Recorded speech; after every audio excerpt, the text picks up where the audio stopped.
Lunar New Year was kicked off, and we got even more bad news about Overwatch 2.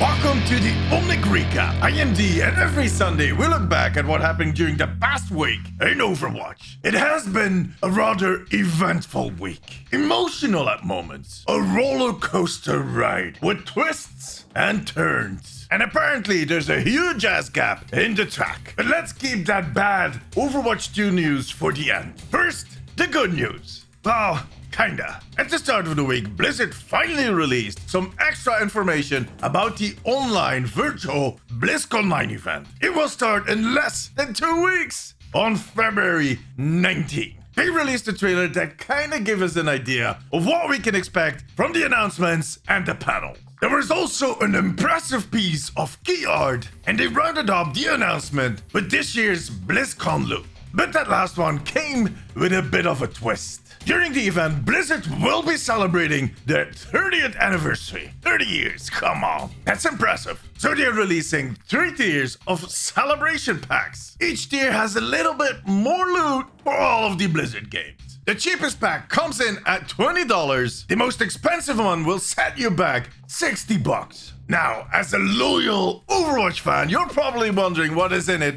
for you. Well, if you get at least the middle, aka heroic pack, which costs about $40, you'll get the Reinhardt skin for good old Reinhardt. After the Warcraft skins from last time and that one Diablo skin for Sombra in 2018, we kinda suspected that it would be a StarCraft skin this year. And we were right. This skin transforms our favorite German into Gem Rainer, one of the main characters in StarCraft. There are 2 issues here. One, not a lot of people that play Overwatch are familiar with StarCraft. So for the people that do not know StarCraft, this skin basically looks like Reinhardt in a really odd and oversized spacesuit. Don't get me wrong, I used to play a ton of StarCraft, so I love this skin. But yeah, I'm old. Like, really old. Like... What was I talking about? Oh yeah, the skin. The second issue is the price. $40 for skin. That's a lot of money. Ah, seriously. Really old. But it isn't that simple, right? Because for that $40, you also get loot boxes, unless you live in Belgium and they just take them out, and a ton of other goodies for the other Blizzard games. But hey D, I do not play other Blizzard games. Well, yeah. But look, usually this loot is tied in to the BlizzCon tickets. Both the actual tickets that come in over $200 and the virtual tickets that last year cost $50.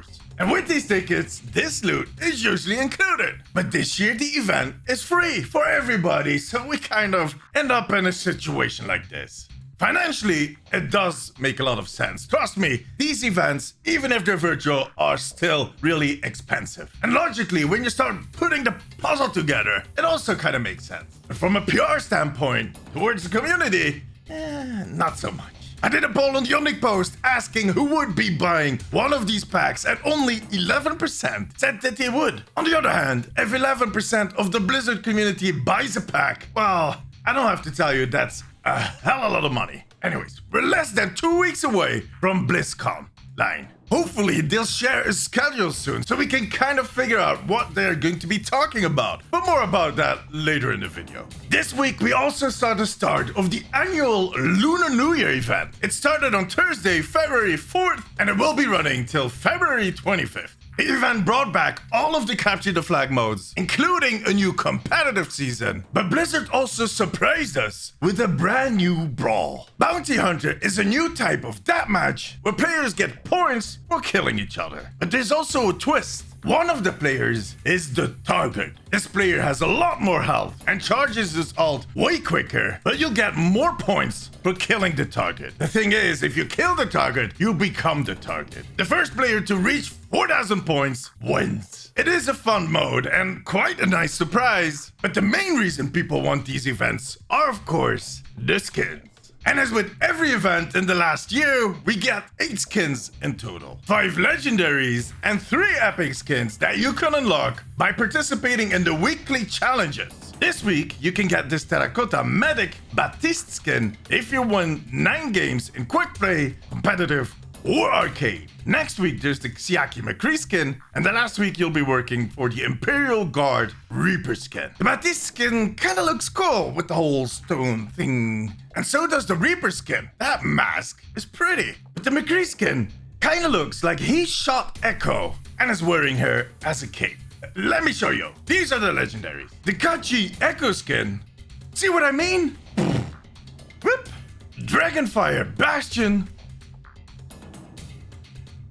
Hail Serpent Widowmaker. Tiger Huntress Ash. Nice. And Bull Demon Orisa. Oh yeah. I'm so glad that they included Orisa into this. Now the only thing they need to do is make her fun to play again. I'm personally getting the Orisa, Echo, and Ash skin. Ash herself looks kind of weird and a little too ornate to my liking, but that bob. Whoa. If you have a golden Ash weapon, he is a golden tiger. If you want to get a few extra loot boxes, check out the Omnic post. I'm giving away 24 loot boxes. I'll leave a link in the description below. But now, the sad news. The last few weeks we have been talking about a possible delay for the release of Overwatch 2. I still felt like a late 2021 release was in the realm of possibility. But that dream got crushed hard this week. During the quarterly investors call, Jay Allen Bragg announced that Overwatch, and Diablo 4 for that matter, would release in 2022 by the earliest.